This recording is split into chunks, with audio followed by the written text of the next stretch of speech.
우리나라가 그 6.25 전쟁이 일어난 것이 1950년에 발발이 돼서 그리고 53년에 정전 협정이 맺어졌습니다. 그 6.25 전쟁을 3년 동안 하면서 우리 국군들도 많은 피해를 입었고 우리 남한 땅도 많은 피해를 입었지만 유엔군들도 많은 피해를 입었습니다. 그 당시에 우리나라에 유엔군이 어느 나라에서 몇 명이 왔는가 이렇게 보면 우리가 16개 나라가 왔다는 것은 우리가 잘 알고 있잖아요.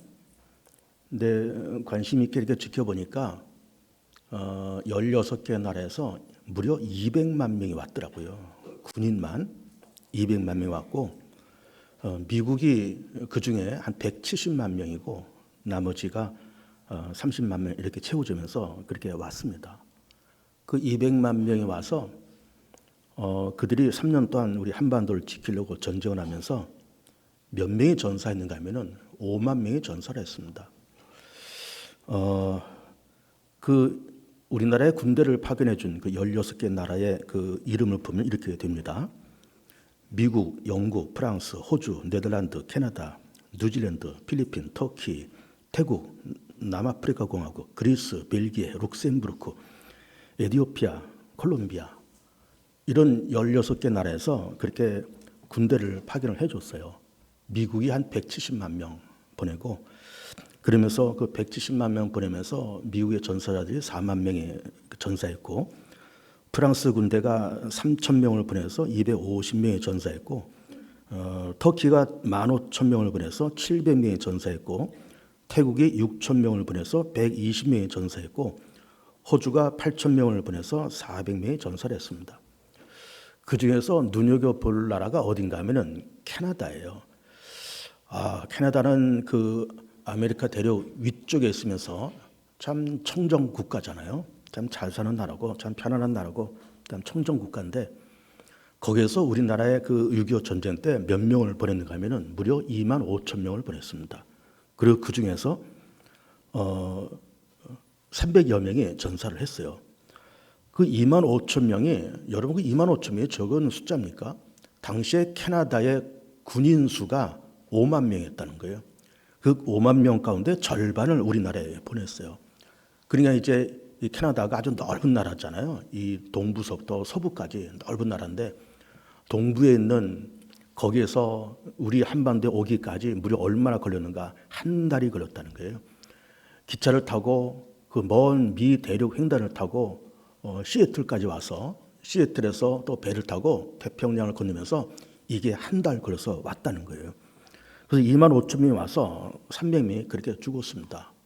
그러니까는 우리나라가 참 그렇게 위기 가운데 빠져 있었고 그랬는데 그렇게 200만 명 되는 유엔군들이 특별히 미국은 170만 명을 보내고 그 중에서 4만 명이 전사를 했어요. 그러니까 우리가 미국이라는 나라를 그렇게 쉽게 보면 안 됩니다. 또 캐나다라는 나라도 참 쉽게 보면 안 돼요. 무려 2만 5천 명을 보내줬어요. 그러면서 그 중에 300명이 그렇게 전사를 했습니다. 왜 목사님께서 지금 본문과 설교 제목과 전혀 관계없는 6.25 전쟁을 얘기할까? 제 얘기를 끝까지 들어보시면 이해가 됩니다. 그래서 그렇게 200만 명의 유엔군이 와서 5만 명이 죽고 그 중에서 그 5만 명이 죽은 그 시신을 이제 본국에서 다 대부분 찾아갔죠. 그리고 그 죽으신 그분들이 본인이나 혹은 그 가족들이 나는 또 우리 아들은 이 한국 땅에 묻히기를 원합니다 해서 이렇게 우리 한국 땅에 묻힌 그 유엔군들이 있습니다. 그 유엔군이 몇 명인가 하면은 2,500명이 지금 부산에 있는 그 유엔 기념공원에 그렇게 안장돼 있어요. 부산에 있는 그 유엔 기념공원 한번 사진을 좀 보시죠. 준비가 됐을 텐데 이게 부산에는 유엔 기념공원입니다. 마치 서울 동작도에는 그 국립묘지 성격을 갖고 있는 이제 그런 건데 2,500명의 그 유엔군 전사들이 여기에 그 매장되어 있습니다. 다음 사진 한번 넘겨보세요. 이겁니다. 또 한번 넘겨보세요. 네. 또 한번 넘겨보고, 또 한번 넘겨보고, 예.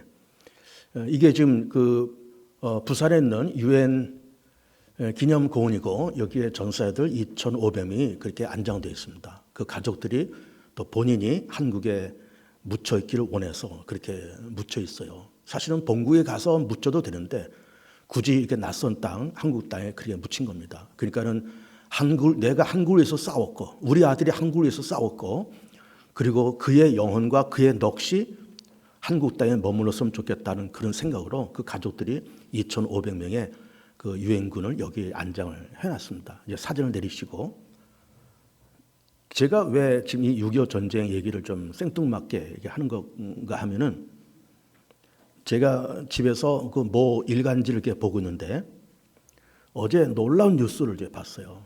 어제 놀라운 뉴스를 봤습니다. 저는 진짜 깜짝 놀랐습니다. 세상에 이런 일이 있구나 하면서 깜짝 놀랐어요. 그것이 뭔가 하면은 우리가 11월 11일이 우리는 그날이 뭐라고 생각합니까? 그날 뭐 이렇게 무슨 데이 해가지고 과자 나눠 먹고 이제 그러잖아요. 우리나라에 그 무슨 데이라는 날이 몇 가지가 있더군요. 뭐 봄에 뭐 발렌타인데이도 있고, 그 다음에 또 뭐 얼마 전에 할로윈 데이도 있었고, 그리고 11월 11일은 또 이렇게 뭐 어떤 과자를 기념하면서 무슨 데이 해가지고 그 과자를 나눠 먹는 그런 날로 그렇게 여겼었어요. 저도 그렇게 알고 있었고, 그런데 11월 11일이 그게 영국과 영연방 국가가 그날 우리나라의 6월 유리 현충일처럼 그날이 현충이라는 거예요. 영국과 영연방 국가들이. 그래서 11월 11일 오전 11시에, 그리고 엊그제잖아요. 엊그저께 저 부산에서 사이렌이 울렸답니다. 11시에 사이렌이 울리고 부산 시민들과 그러한 700~800명들의 그 부산 시민들이 저 기념공원에 가서 묵념을 했다는 거예요. 그리고 똑같은 시간에 영국과 영연방 국가가 11월 11일 오전 11시에 다 부산을 향해서 묵념을 했다는 거예요. 우리는 그날 뭐 과자나 사서 나눠 먹고 하하호 하는 그런 날로 그렇게 지났는데, 정작 우리와는 전혀 관계없다고 생각했던 그분들이 우리나라에 와서 200만 명 되는 젊은 사람들이 와서 여기서 전쟁을 했고, 거기서 5만 명이 죽었고 2,500명의 유엔 그 전사들이 부산에 묻혔고, 11월 11일 오전 11시에 사이렌이 울리면서 부산을 향해서 다 묵념을 했다는 거예요. 참, 뭐 6.25 전쟁이 끝난 지가 벌써 70년이 넘었지만 그때 200만 명 되는 그 젊은 군인들을 이 한반도에 보내고 전 세계 그 가족들과 어머니들이 얼마나 가슴을 쓸어내렸을까요? 그리고 그렇게 이 한국 땅에 보내면서 죽어서 유해가 돼서 돌아오는 그 아들의 그 상자를 끌어안고 얼마나 많은 부모들이 울었을까요? 5만 명이 죽었으니까. 5만 명이 죽었으니까. 미군만 4만 명이 죽었으니까. 그러니까 우리가 미국이라는 나라를 쉽게 생각하면 안 됩니다. 우리가 지금 소득 3만 불 시대를 가고 있고 경제 규모 세계에서 10번째, 뭐 이제는 선진국이 되었다. 우리가 다 그렇게 말하지만은 이다 우선은 물론 하나님의 은혜고, 그렇게 우리와 인종이 다르고 전혀 색깔이 다른 그런 분들이 70년 전에 이 땅에 와서 한반도를 지키려고 5만 명이 되는 그 사람들이 죽어서 그 피해의 대가를 우리가 지금 받고 있는 거예요. 그 피해 대가를. 그분들의 노고와 그분들의 수고의 대가와 그 열매를 우리가 지금 따먹고 있는 거예요. 그러니까는 우리가 이 16개 나라에 대해서 정말 감사하면서 일생을 살아야 되고, 특별히 미국을 향해서는 정말 감사하게 살아야 됩니다. 근데 놀라운 거는 우린 그 11월 10일 날 무슨 데이 해가지고 뭐 과자나 뭐 이렇게 주워 먹고 서로 주고받으면서 깔깔거리면서 그런 날인 줄만 알았는데, 영국과 또 부산 시민들이, 그리고 영국에서 영연방 국가들이 11월 11일 오전 11시에 사이렌을 울리고 부산을 향해서 묵념을 했다는 거예요. 우리 묵념해 본 적 있습니까? 그러니까요. 저는 어제 그 뉴스가 나와서, 신문에 그 뉴스가 나와서 저는 정말 깜짝 놀라고 충격을 받았습니다. 야, 이렇구나. 우리는 그냥 아무 생각 없이 그냥 그랬는데 이게 부산에서 그런 일을 했고 영연방 국가들과 영국이 그런 일을 좀 했구나. 그리고 사실은 뭐 학교 다닐 때 뭐 6.25 전쟁 얘기도 많이 들었고 그래서 16개 나라가 참가했다 뭐 그런 얘기 많이 들었지만 그래서 어저께 그 뉴스를 보고 제가 좀 관심이 있어서 이렇게 찾아본 겁니다. 찾아보니까 무려 200만 명씩이나 온 거예요. 200만 명이나. 그리고 미국에서는 170만 명을 보낸 겁니다. 여러분 170만 명이 적은 숫자예요. 그리고 5만 명이 죽고 그중에 4만 명이 미군들이에요. 그러니까요. 야, 우리가 정말 세상 앞에 너무너무 많은 빚을 지고 살아가는 나라예요. 우리나라가. 물론 하나님께로부터 빚을 많이 졌고 세상으로부터도 그리고 또 16개 나라로부터 더더욱 미국으로부터 너무 많은 빚을 지고 우리가 살아가고 있는 겁니다. 여러분 캐나다, 영국 거기서 여기 한반도 오려면은 아까 캐나다 한 달 걸어서 왔다 그랬지만 영국은 거기서 이렇게 빙빙 돌아서 이렇게 해서 배를 타고 여기 부산항까지 왔을 때 뭐 영국에서도 물론 한 달 이상 걸려서 왔을 거예요. 그래서 그들이 고생하고 수천 명이 죽고 그러면서 그 전쟁을 이렇게 우리의 전쟁을 도와주고 그러면서 53년도에 정전이 되고 우리가 지금 이렇게 행복하고 평안한 대한민국에서 살고 있는 겁니다. 우리가 너무 많은 빚을 지고 있습니다. 하나님께로부터 16개 나라로부터 많은 빚을 지고 있습니다. 정말 일평생 하나님 앞에 감사하고 참 16개 나라에 감사하고 또 미국한테 더 감사해야 되고 영국과 영연방국가 11월 11일을 현실로 잡아서 오전 11시에 부산을 향해서 묵념을 하고 있다는 거예요. 부산을 향해서. 근데 우리는 묵념했나요? 뭐 그런 거 생각해 봤나요? 우리 과자 사가지고 덜랑덜랑 돌아다니고 막 그랬잖아요. 우리는 정작 그러고 있을 때 그 나라들은 그걸 하고 있었던 거예요. 참 이게 너무 참 가슴이 뭉클한 그런 사건인 겁니다. 그러니까 어제 그런 뉴스가 나와서 제가 이 얘기를 하는 겁니다. 오늘 설교와는 사실 정 관계가 없는 얘기인데 어쨌든 이런 뉴스는 우리 교우들과 함께 공유해야 되겠다 싶어서 설교 앞부분에 이런 얘기를 좀 하고 있는 겁니다. 자, 이제 본론 넘어가겠습니다. 본론. 이제 뭐 제가 지지난주부터 SL 본문을 가지고 그리고 처음에는 동성애와 차별금지법, 지난주에는 WCC와 NCCK, 이번 주는 기독교 교회 이렇게 설교를 하고 있습니다. 사실은 이런 주제에 대해서 저도 사실은 가슴 한쪽에 이렇게 품고 있으면서 저도 언젠가는 이런 거를 한번 교우들에게 낱낱이 좀 설명을 좀 해야 되겠다라는 이제 그런 계획을 갖고 있었기 때문에 이제 요 근래 이런 얘기를 하고 있는 겁니다. 사실은 뭐 오늘은 이렇게 하고 다음 주는 이제 추수감사주니까 또 그렇게 지나가고 그 다음 주에는 666, 14만 4천, 천년 왕국, 예수님의 초림과 재림 이런 부분들. 그래서 어디선가 많이 듣기는 들어봤고 성경 어딘가에 있는 것 같은데 도대체 그게 뭔가 하면서 이렇게 좀 의아하게 생각하고 뭐 그게 맞는 건가 틀리는 건가 이렇게 좀 헷갈려하는 그런 부분들을 제가 조근조근 이제 정리를 해 나가겠습니다. 오늘 기독교와 교회예요. 기독교를 설명하려고 그러면은 자연히 유대교를 설명하지 않을 수가 없습니다. 왜 그러냐면은 어쨌든 기독교는 실으나 조어나 유대교의 바탕에서 나온 종교이기 때문에 그래요.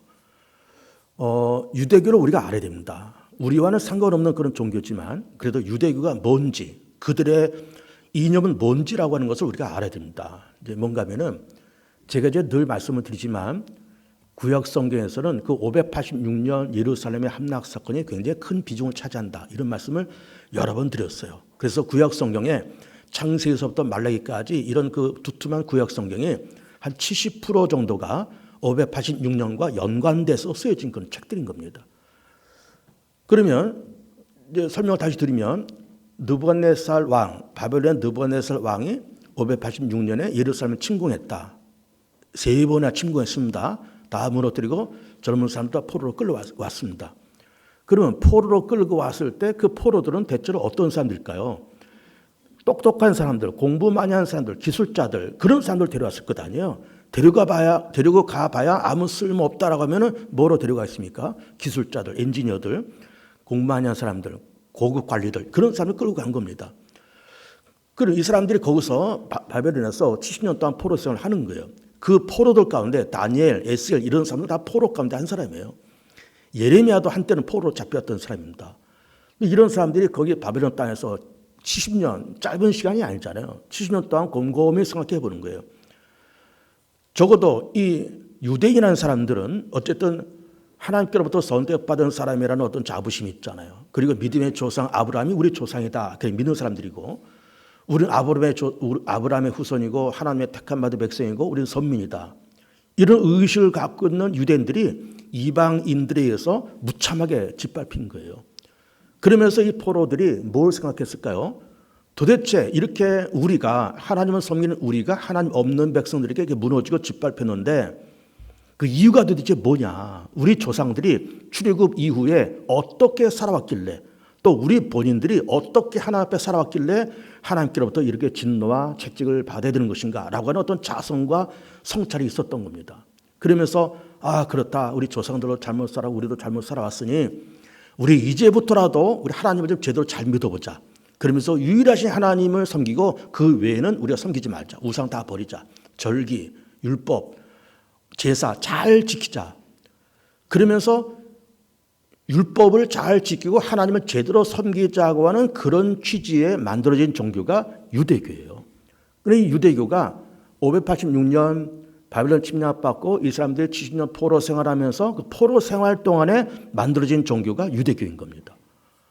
그러면서 회당을 세웠습니다. 동네마다 회당을 세워서 안식일 날 되면 다 모여서 거기서 랍비를 통해서 율법을 공부하고 그러면서 이 사람들이 그렇게 70년을 이렇게 살아간 겁니다. 그리고 돌아와서 예루살렘을 재건하고 수룹바벨 성전을 건축하고 그러면서 유대교가 그렇게 발전해 온 겁니다.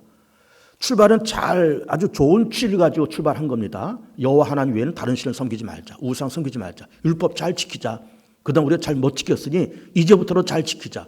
제사 제대로 지켜보고 절기 제대로 지켜보고 특별히 안식일은 더더욱 잘 지켜보자. 그러면서 절기를 잘 지키자라는 그 취지를 가지고 출발한 것이 유대교예요. 그러다 보니까 유대교가 그렇게 출발은 잘했는데 거기에 유대교에 세 가지 큰 맹점이 있어요. 그게 뭔가 하면은 첫 번째는 구원은 유대인들만 받는다라고 생각을 한 겁니다. 이방인들은 구원 못 받고 하나님도 유대인들의 하나님이시지 이방인의 하나님은 아니라고 생각했던 거예요. 그러면 이방인들과 벽을 짓고 그렇게 살아간 겁니다. 이런 잘못과 오류가 있었어요.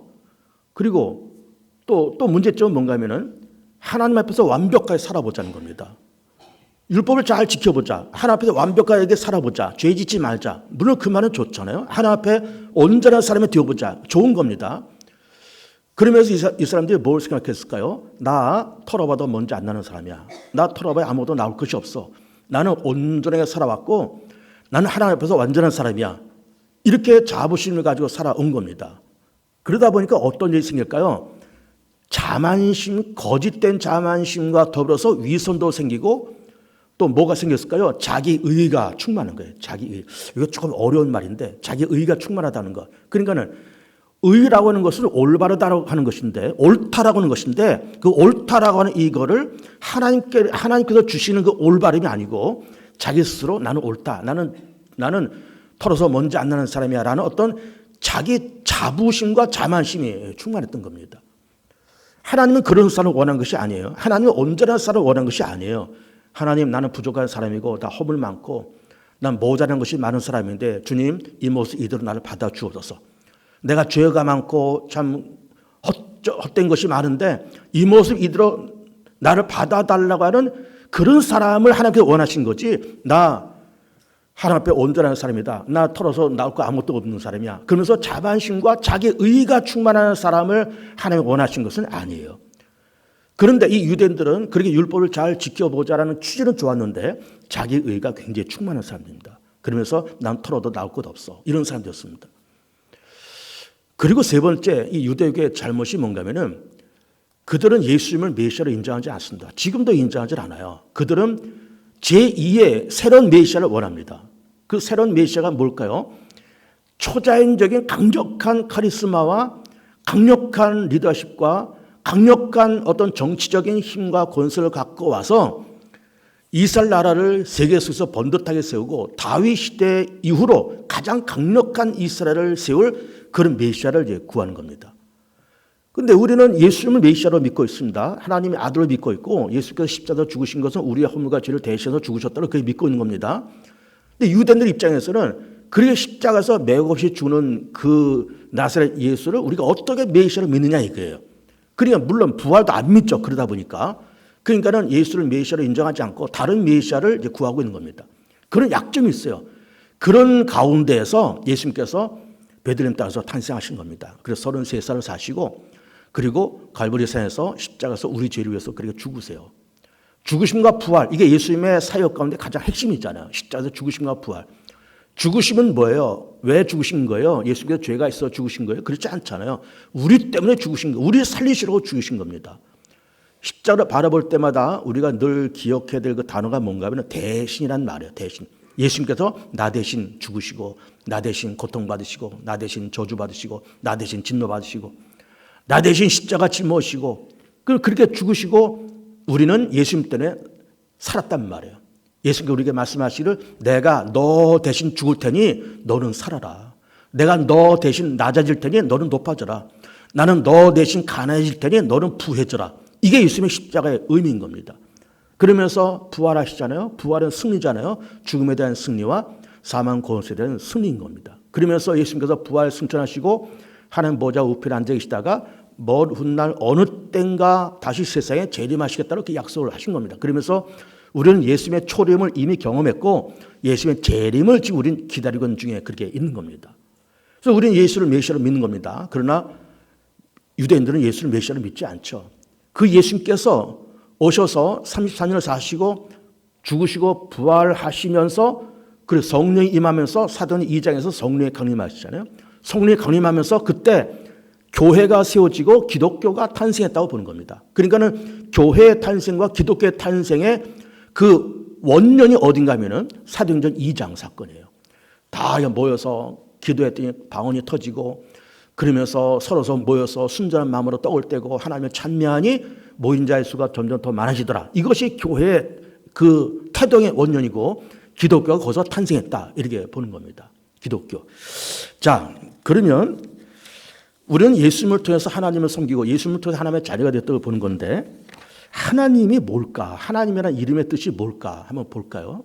그 글이 있을 텐데 하나님 혹은 하느님 우리 개신교에서는 하나님이라고 그러고 카톨릭에서는 하느님이라고 그러죠. 하나님 하느님은 하늘님 하늘에 계신 분의 준말이다. 하늘님의 준말이에요. 하날님의 준말이기도 합니다. 과거에 하늘을 아래자를 써서 하날이라고 썼고 이를 발음하는 과정에서 하날로도 발음했고 하늘로도 발음했다. 그래서 하늘은 하늘을 가리키는 말이고 시간이 지남에 따라 리을이 탈락되고 하나님, 하느님으로 발음하게 되었다. 그러니까는 하느님 할 때 하나, 하느님 할 때 하느, 하나님 할 때 하나는 하늘을 가르치는 말이에요. 하늘. 그래서 하늘에 계신 분. 근데 우리 개신교는 하나님으로 그렇게 발음을 하고 구교에서는 하느님으로 그렇게 발음을 하는데 같은 말이고 하늘에 계신 분이다라고 하는 겁니다. 자, 그렇게 해서 이제 기독교가 탄생을 해요. 다음 화면 볼까요? 다음 화면 보면 우선 그 밑에부터 보겠습니다. 이게 당구장 표시되어 있는 것에 기독교라는 말은 그리스도교를 한문화한 말입니다. 기독교. 그러니까 기독이라는 말은 그리스도를 얘기하는 거예요. 이거를 그리스도를 한문으로 쓰다 보니까는 기독이라는 말을 이렇게 쓴 것이고 그리스도교를 한문화한 말이 기독교다라고 하는 것이고 그러면서 기독교라는 이 큰 종교 안에 커다란 세 개의 교단이 있습니다. 첫째는 구교, 두 번째 성공회, 세 번째는 신교가 있습니다. 우리는 신교죠. 개신교죠. 장로교 교단이죠. 그러면서 우리가 흔히 구교는 카톨릭 그러고 천주교 그러기도 하고 우리 개신교는 기독교 그러기도 하는데 카톨릭도 기독교고 천주교도 기독교고 성교도 기독교고 우리 개신교도 다 기독교 안에 들어와 있는 거예요. 그 안에 구교, 성공회, 신교 이렇게 나눕니다. 구교는 이제 카톨릭 교회와 동방 정교회, 러시아 정교회 이런 교회들이 있습니다. 카톨릭 교회는 우리가 잘 아는 교회고 천주교회고 우리가 이제 정교회 그런 말 하는데 이 정교회의 뜻이 뭔가는 정통교회를 줄여서 정교회 그렇게 얘기해요. 기독교 정통교를 따른다는 뜻으로 정통교회, 정교회 이렇게 얘기하고 오소독스 처치 이렇게 얘기해요. 러시안 오소독스 처치, 러시아 정교라는 얘기죠. 오리엔탈 오소독스 처치, 동방 정교라는 말입니다. 그러면서 이 정교회, 기독교 정통교를 따른다는 말로 정교를 쓰고 있고 구교에서는 카톨릭과 정교회가 이렇게 두 개가 있습니다. 카톨릭이라는 말이 뭘까? 카톨릭이라는 말. 카톨릭이라는 말은 보편적 혹 일반적 그런 말이에요. 그러니까는 카톨릭 교회, 그런 보편적인 교회, 일반적인 교회 그런 말이에요. 왜 그러면 교회가 출발하면서 카톨릭이라는 이름을 붙였을까? 유대교를 의식하면서 이런 말을 쓴 겁니다. 유대를 의식하면서. 아까 제가 말씀드렸듯이 유대인들은 하나님이 유대인들만의 하나님이고 이방인의 하나님이 아니라고 생각했던 겁니다. 구원도 유대인들만 구원받고 이방인들은 구원받지 못한다고 생각한 거예요.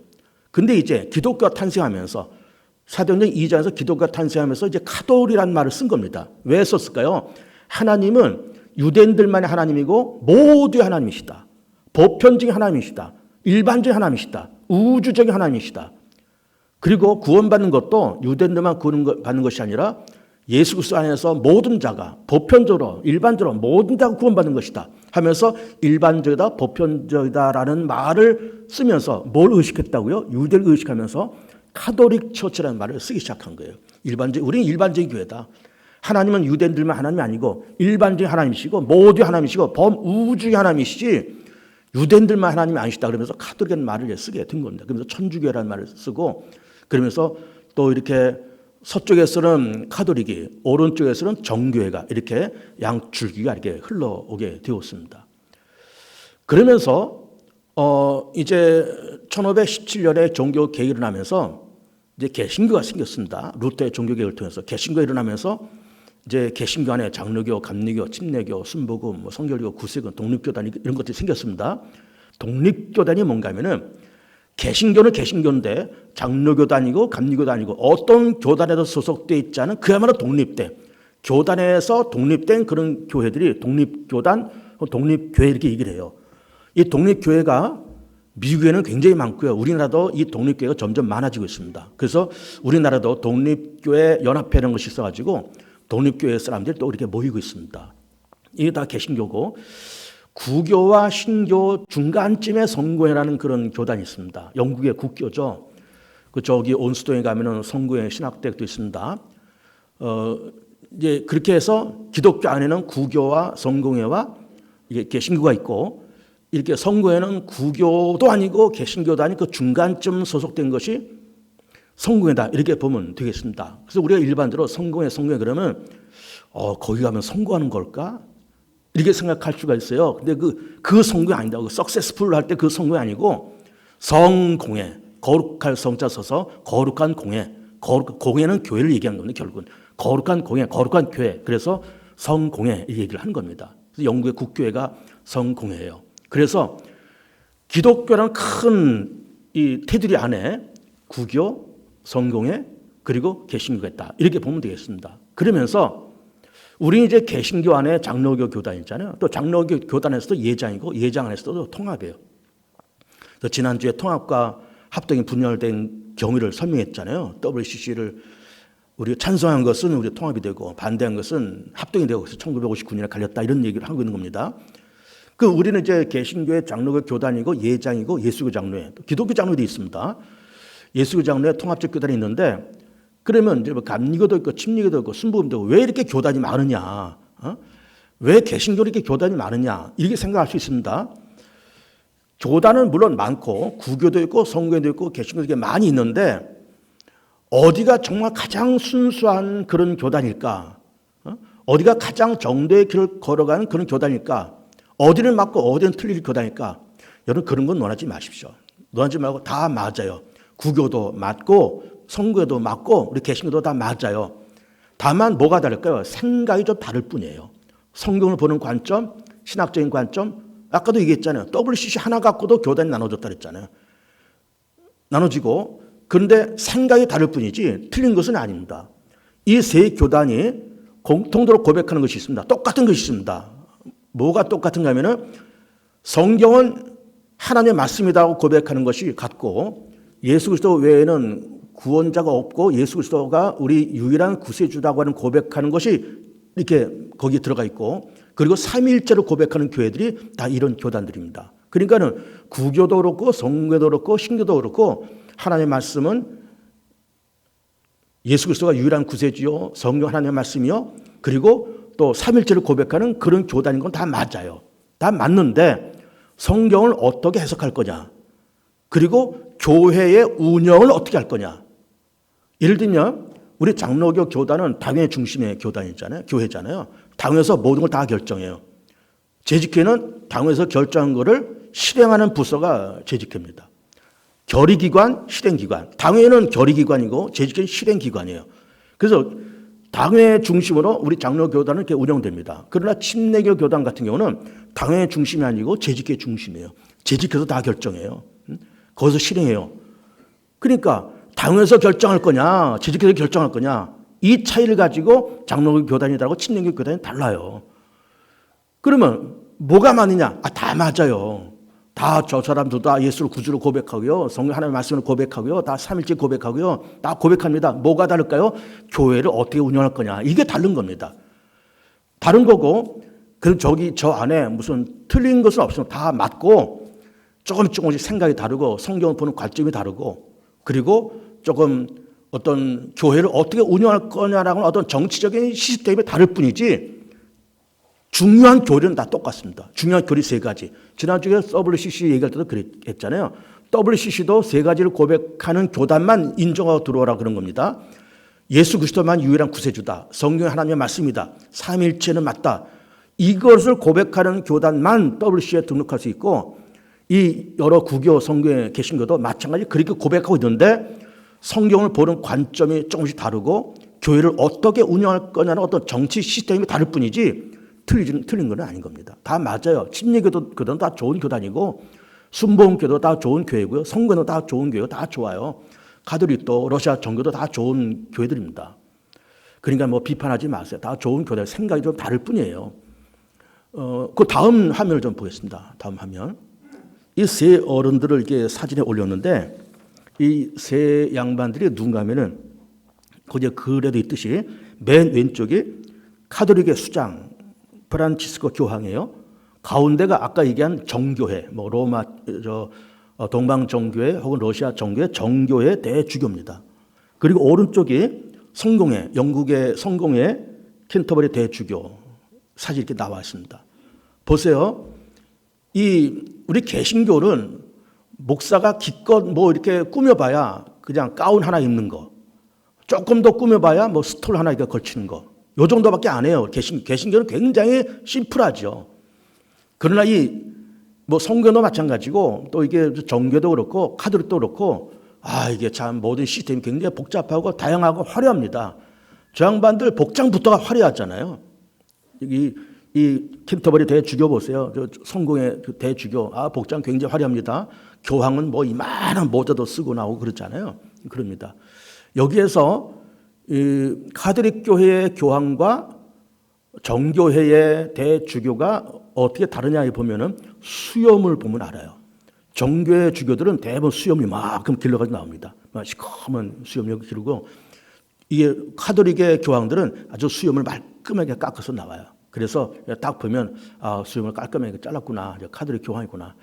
수염을 덥수룩하게 길렀네, 정교회 대주교구나. 모자 화려한 거 썼네, 저 성공의 캔터버리 주교구나. 다 우리가 볼 수 있습니다. 나쁜 거 아니었습니다. 다 조금씩 생각이 다를 뿐이지 다 맞는 말들이에요. 자, 이제 사진을 내리시고 저를 보세요. 자, 기독교와 교회를 얘기하고 있는 겁니다. 그렇게 해서 유대교의 바탕에서 기독교가 탄생했다. 그러면서 지금까지 흘러왔다라는 얘기를 쭉 하고 있는 겁니다. 그러면서 사도행전 2장에서 기독교가 탄생과 동시에 교회가 탄생하죠. 그러면서 우리가 지금 교회 안에 들어와 있습니다. 개봉중앙교회는 교회 안에 들어왔습니다. 우리 교회의 교인이 된 거예요.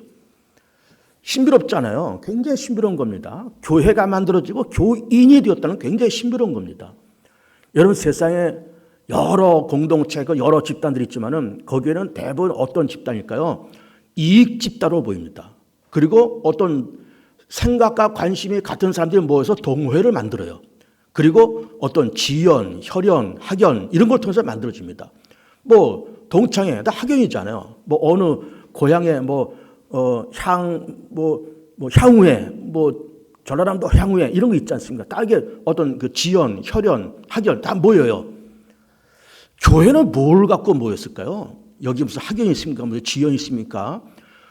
우리가 무슨 여기 이익 집단이에요? 교회에서 무슨 이익을 남기려고 그런 겁니까? 아니에요. 다만 하나님이 나를 선택해서 세상에서 살던 우리들, 세상에서 우왕좌왕하며 살던 우리들을 딱 잡아서 너는 내 백성, 너는 내 자녀야. 딱 잡아서 개봉 중앙교회에 딱 심어 놓으신 거예요. 뭐 우리 교회뿐만 아니고 하나님께서 어느 사람 딱 뽑아서 영락교회, 딱 뽑아서 소망교회 심어 놓으신 거예요. 그럼 뽑아서 딱 심어 놨다는 이 말은 뭘까요? 하나님께로부터 우리가 선택받았고, 그리고 선택이라는 교리는 사실 굉장히 어려운 교리입니다. 사실은 설명하기도 어렵고 이해하기도 굉장히 어려워요. 우리가 왜 선택받았을까요? 선택받을 만한 무슨 조건이 있을까요? 오늘도 몇몇 분들이 세례를 받고 다 그렇게 하겠지만, 세례받았다고 하는 것은 내가 죄를 씻고 예수님과 내가 하나가 되고 교회와 하나가 된다고 하는 어떤 혼인 예식과 같은 겁니다. 남녀가 날짜 잡고 결혼을 하잖아요. 그와 똑같은 거예요. 우리가 뭔데 도대체 이렇게 선택받아서 교회와 하나가 되고 예수님과 하나가 되어서 혼인과 같은 그런 삶을 살아가냐 이 말이에요. 신비로운 거잖아요. 굉장히 신비로운 겁니다. 선택받았다는 굉장히 신비로운 것이고, 그리고 예수님이 날 위해서 십자가로 죽으셨다? 여러분 이게 믿어지기가 상당히 어렵지만 믿고 나면 이게 흥분되는 일이에요. 하나님의 아들이 나를 살리려고 저렇게 십자가로 죽으셨다? 흥분되는 사건인 겁니다. 그리고 우리가 조만간 세상 살다가 조만간 세상 떠나겠지만, 세상 떠난 다음에 하나님이 계시고 그리스도가 계시고 천군 천사가 계시고 우리 믿음의 선조들이 있는 그 하나님의 나라에 화려하고 다시 아픔이 없고 곡하는 것이 없고 다시 어둠이 없는 그런 세상에서 영원히 산다? 흥분되는 일인 겁니다. 그 흥분되는 일에 하나님께서 우리를 선택해서 그 자리에 앉혀놓으시고 선택하시고 우리 하나님을 하나님의 자녀로 삼으시고 하나님 아버지라고 우리가 부를 수 있는 자격이 생겼고, 예수님 통해서 죄사함받고 거듭났고 의롭게 되었고 하나님의 자녀가 되었고 천국 백성이 되었고, 그러면서 이렇게 우리가 구원받은 사람들이 모여서 예배드리고 세상을 섬기는 이 공동체가 바로 교회인 거예요. 참 신비로운 집단이죠. 이익 집단도 아니고 무슨 생각 관심이 같은 것도 아니고, 그런데 예수 믿어서 구원받아서 선택받았다는 것 때문에 우리가 오늘 여기에 이렇게 서 있고 여기 이렇게 앉아 있는 겁니다. 그래서 참 감사하시고 참 너무 감사하다, 감사를 고백하시고 기쁜 마음을 가지고 신앙생활 하시고, 그리고